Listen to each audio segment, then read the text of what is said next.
What's up, y'all? This is Terrell Thomas, former USC Trojan, New York Giant, retiree, entrepreneur, business owner, but more importantly, a dad, a brother, and a friend. I'm making this Can I Be Vulnerable video because I want to support my brother BJ, what he's doing by exposing some of these truths that a lot of men carry, these hurts, these insecurities, these pains. By releasing them out into the world is making a lot of men a lot stronger, but more importantly, giving them the confidence to let go of some of their hurts or some of the things they deal with. And I think as men in general, we have a hard time of being real with ourselves. So I'm 100% behind this.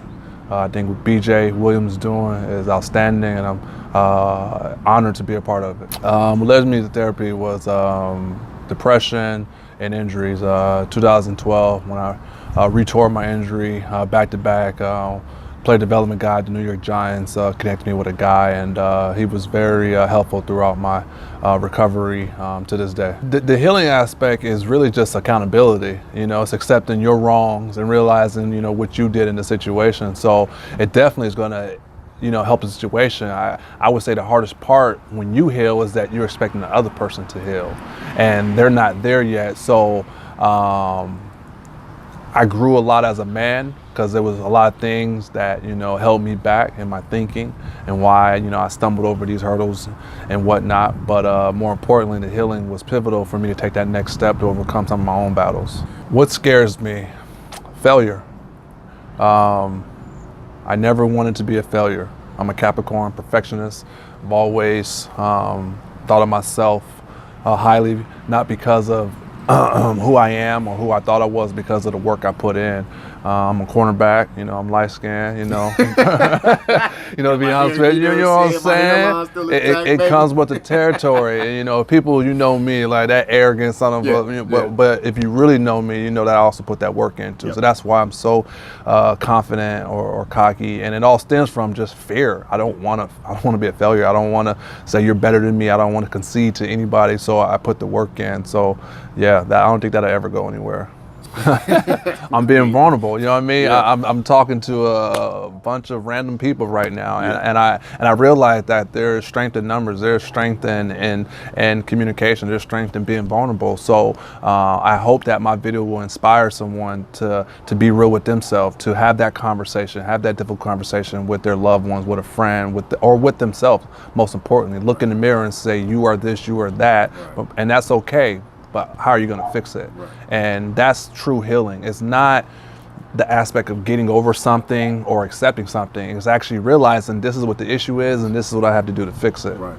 That's a tough one. I think these last couple of years I've carried so many bags on my back. I'm learning what healing is, and it's letting go of other people's problems and just focusing on Terrell. So I can't give you a real answer for that, but I do know what that process looks like, because I'm applying it to certain aspects of my life. So I think the true term of growth is being mature, and maturity is really just not allowing your emotions to dictate your actions. Right. And usually when you're apologetic or you can admit when you're wrong, they don't. I think I can cover a lot, but I want to focus on one thing, and I think the timing is right. I just recently had a baby boy. He's almost 3 weeks, and I have 2 girls, Tatum and Zoe, and now my son is born as Carter.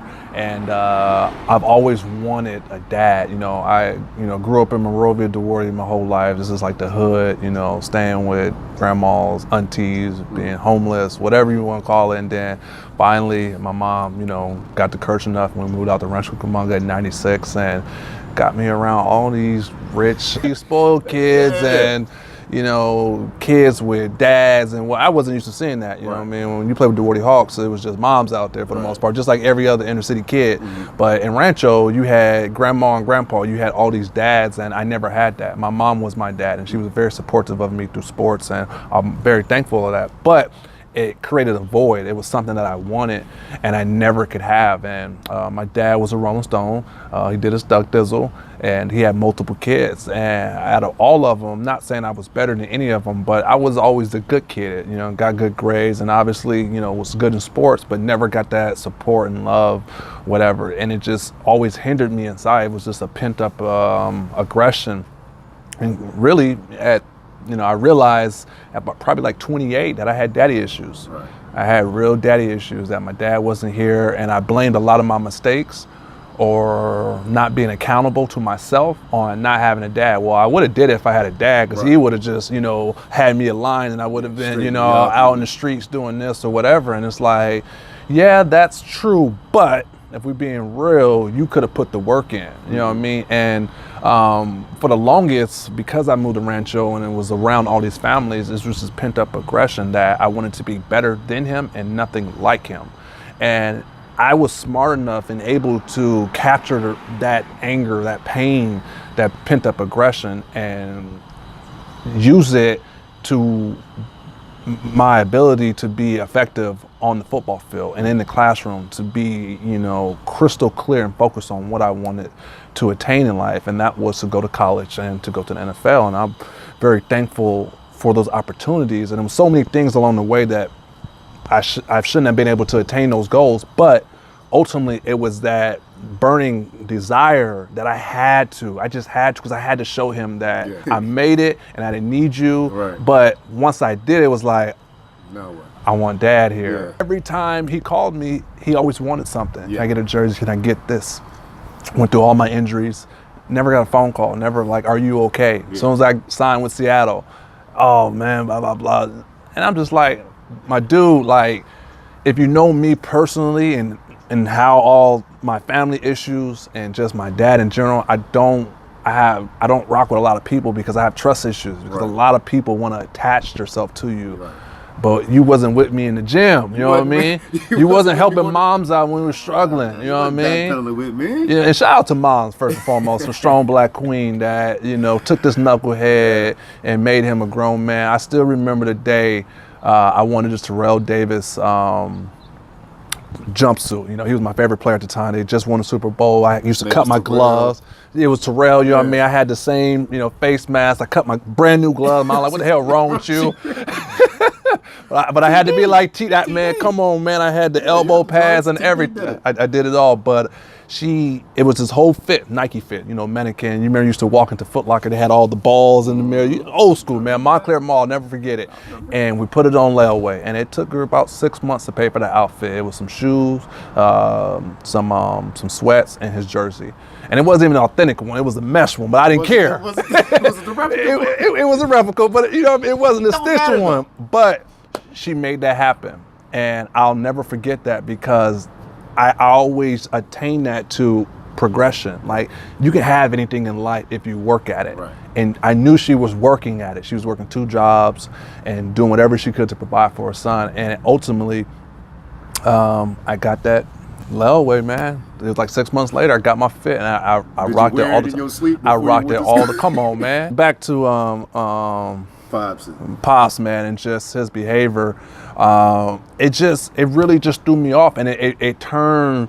Now that pent up aggression was leaking out into my relationship, into my own parenting, because I didn't want to be nothing like him. Mm-hmm. And I didn't know how to be a father. I had a kid at 25. I wasn't ready at all. Mm-hmm. But I just said, I'm going to love this kid to death. That's all I'm going to do. I'm just going to be present, because that's what I didn't have, and everything else I'll figure out. And I feel bad for my first daughter, because I'm such a better father for my second daughter. And that always happens. It always happens. You get experience. But I was young and 25, and I realized I just wasn't mentally and physically prepared to be a father. Yeah. But I'm thankful for the journey that we have together. But in that, I realized that I had real life dad issues, and I really didn't know how to deal with them, because I never had the outlet. I didn't, to this day, he just didn't really give a damn about me. And he recently passed, and I